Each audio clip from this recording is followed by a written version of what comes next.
Everybody's biased. I'm admitting my bias.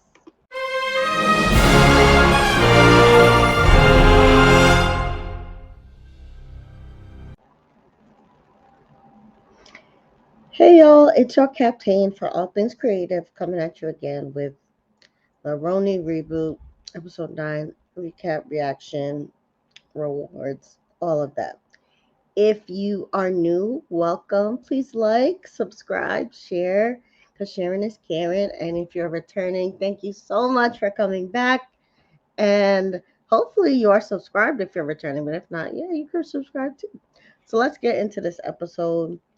I'll start right off the bat by saying I know that's very hard to be unbiased because all of us have our faves. Everybody, has our own bias in many ways. So I'm going to admit right now, if it wasn't clear, I'm Team Jenna. And let's get into what happened very quickly. This is going to be a quick review, and if you want a longer review, make sure you check out The Lean. This week will be the last week we do uh late in the week review. I think starting next week, we're gonna be on Mondays at 8:30 reviewing Ronin. So make sure you check out The Lean. I'm on that panel there. And what happened quickly is that the girls are still in Anguilla. They're basically just doing size itinerary, which is basically eating food and hanging out on the beach. Rinse, wash, repeat. All right, let's get into the awards. The queen of the episode has to be Jenna because really the whole vacation has been irritating and annoying. And I give kudos to Jenna for recognizing, that the girls have been ganging up on her and bullying her. And basically, at the first dinner in the opening scene, the highlight of it all is just Jenna telling the girls, to stop assuming, to stop, with the gang up tactics. She confronts Bryn at first, but then she kind of does a PSA to everybody to stop making assumptions.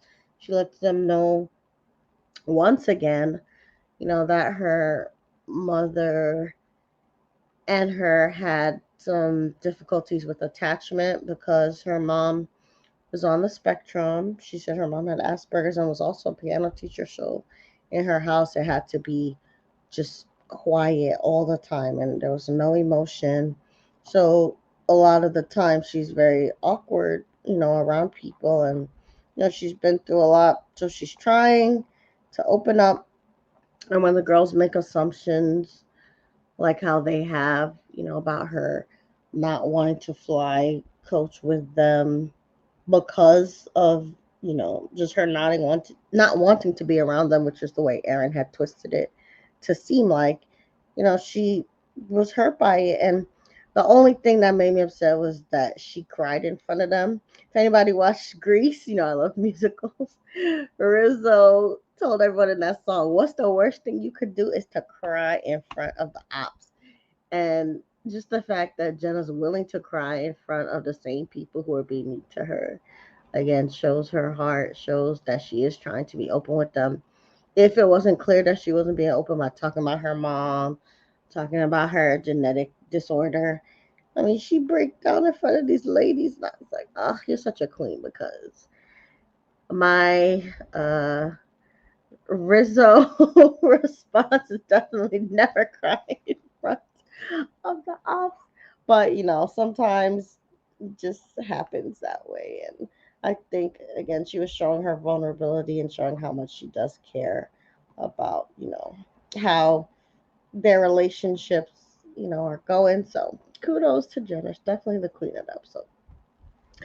The one who had my heart is just on this episode. At the dinner, she's the main one who gets things going by making that joke about husband swapping, which was very classy and smart way to stir the pot because everybody knows that Erin had been upset with Bryn about, flirting with her husband. So Jenna, with the winning line of the episode, tells Jenna that, oh, we could swap dresses.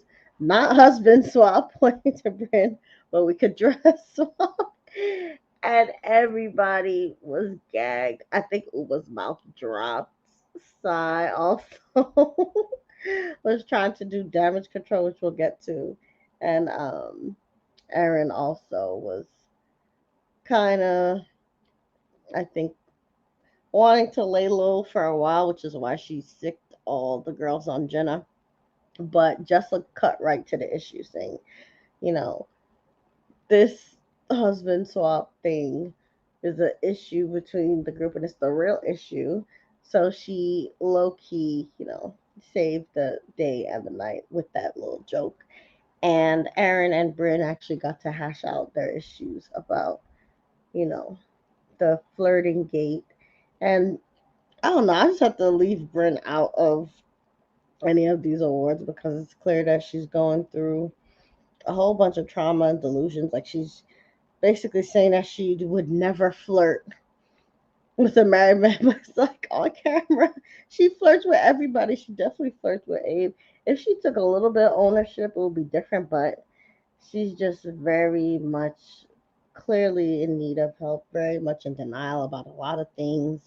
And she apologizes for like making a mean joke about Aaron's party being boring, but she doesn't apologize or take ownership for the flirting. And then Aaron, which we'll talk about a little later, gets her to apologize somewhat, but she just apologized for the timing of the joke, not for making the joke. So Jessel was great at, setting up that situation, getting to the heart of the biggest issue, the elephant in the room with the girls in a very classy and funny way. And she also opens up about her life. She talks about her family being immigrants, and I didn't realize that her family had went from Kenya, I believe, to London, and then she went from London to New York. And while she's telling her story, the girls are dismissive of it, which irks me. Again, this is why this is going to be a quick review. Like, I'm very biased against the Mean Girl group. It's basically Cy, Bryn, and Aaron.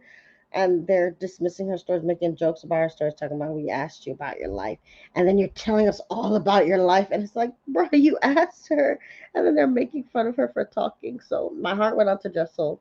I definitely see why she's a little flippant with the girls earlier.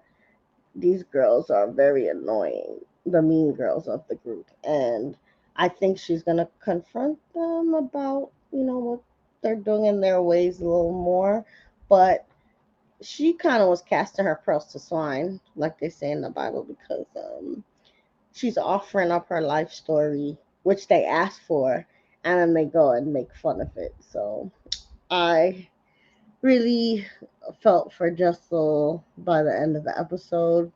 Again, she's growing on me.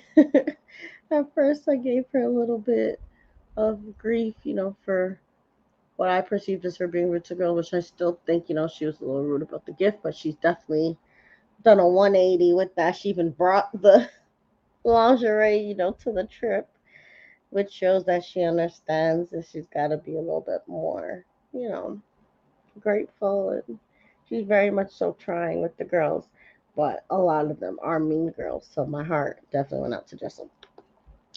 In terms of who was very naughty, I have to put Sai on this list. I think she's been on maybe the most. The only reason why she's not in timeout is because she did tell, a heart wrenching story about her mother battling with addiction. And addiction is very, very serious. And her mother lost her life because of it. She said she was living on a park bench at the end of her life. And she didn't want to give her mom money because her mom would, spend it on her substance of choice, which I believe is alcohol. Um, but she said her mom passed away and she had to, like, do her eyebrows because her mom had no eyebrows also by the end of her life. And this is what bothers me about Sai. It's like she's been through so much. She knows, again, like through her mom, you have to cherish people.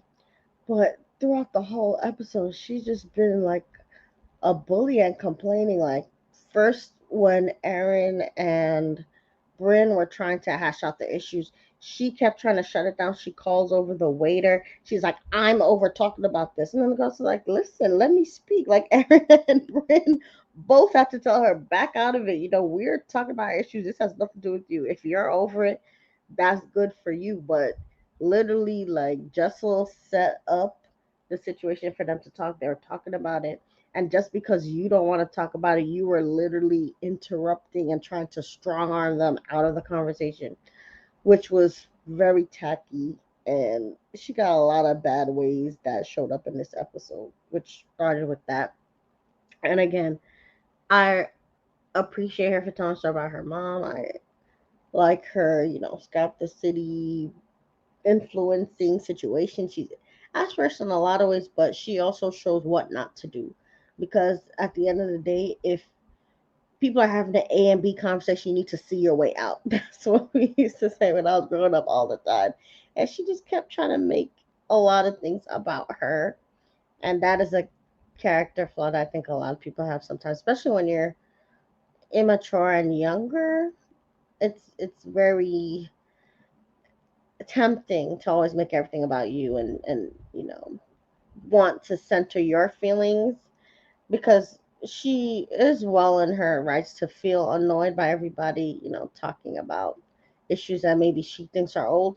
But at the end of the day, you're an adult now. So if two adults want to get into their emotions and issues, your emotions of being annoyed and over it should not make you try to force two adults out of a conversation, the way she was doing it by calling over the waiter and telling them, I'm over it.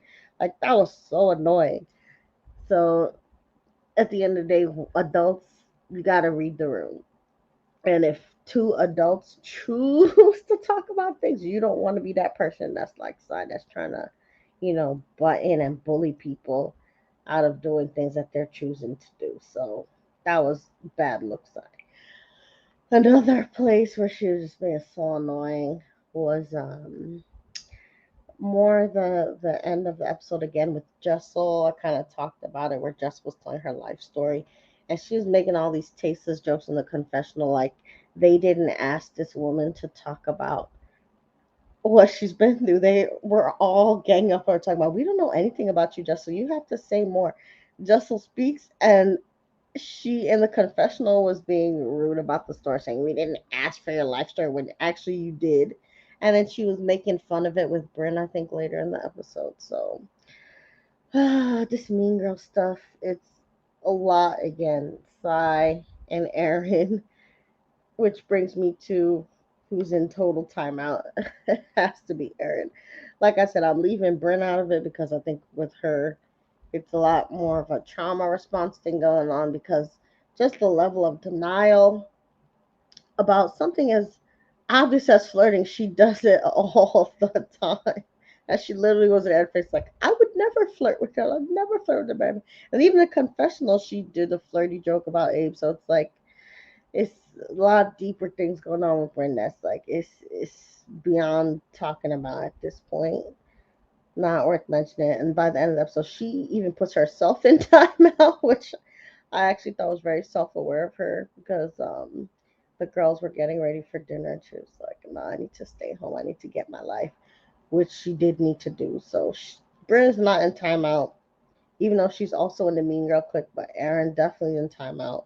She was doing a lot of Mean Girl things again with the situation with Bryn and her ovaries, I guess, while Bryn is telling her story, which they asked about. Sai again asked this girl, tell us about your romance life. Tell us what's going on with you. And Bryn starts talking about, going to the fertility clinic. And while Bryn is talking, Aaron's like, she's lying. I can't believe she's lying. Just like being mean, kind of whispering to Uba. And it's just like, ugh, these girls are so annoying. Again, I appreciate the drama for what it is, but when you're this level of mean, like you're literally invalidating this woman's feelings and stories about something as big as fertility. And for example, Jessel has fertility issues, and that's why Jessel kind of stood up for Brett. I was like, why are you not believing her? Like, no one will lie about fertility. Like, especially as women, this society place a lot of pressure on people to have kids, and even me and my husband, it took us years before we had our first child, and all the years of people asking, oh, are you expecting? Are you having one? All these things. It puts a toll on you, So it's not in good taste to ever joke about fertility. If a woman is open up about fertility, you're another woman, and you're lying or saying she's lying like that and being so insensitive about it, that just makes me so annoyed because women should treat each other as queens. We go through enough in this world that we do not have to play these games with each other, especially on a trip where everybody's supposed to open up and relax. And it was being the worst. She already started off her mean girl things with how she, treated Jenna, and then she did it again with Bryn, and saying Bryn was lying and trying to like twist Bryn's story in her mind and in the confessional. But I'm glad that again Jessel and even Bryn kind of stood up to her. But then Bryn was crying to her in her room, which again, it's kind of this weird power that Aaron has over them. It's like I don't understand why Bryn still tries to please Aaron like this, even when Aaron was clowning you in your face. And she's got this hold over the girls. I don't know. It's like the Regina George kind of effect over her minions. And Bryn's like, I hope you know I'm not mad at you. It's like, girl, you should be mad at her. She was clowning you about your fertility issues. And I understand forgiveness. Of course, you should forgive people, but it's just weird, like crying in front of the person that was literally making fun of you and clown and called you a liar to your face. I don't get it. So yeah, Erin's in timeout, even though she's powerful. She's a powerful woman. She got to use her powers for good, not evil. So predictions. This trip is gonna go on, and Uba is going to apparently check Erin next episode, which is necessary because Erin again is doing a lot of mean girl things. I do feel like it's kind of strange. A lot of people have not gotten out of high school. A lot of this is high school tactics. And this mean girl stuff is very played out. So I hope Uba helps stop the mean girl energy, and it looks like she's gonna check the source of it, which a lot of the time is Aaron, but it's also side to Brand is participating, but she's also been a target, like I said, with the fertility stuff. So we shall see. But make sure you like, share, comment on your feelings. I said I'm biased, so I'm definitely team Jenna and Jesselyn, even Uba. And as much as again, I love all the girls in Jesus, and we're all getting to know them. The team Mean Girl, they gotta stop. So hopefully, we all be a little kind to each other and also gentle with ourselves as we go into fall and all the busyness of like, new semesters, new school year, new season. And just remember through it all, you're the master of your fate and the captain of your soul. See you next time. Bye.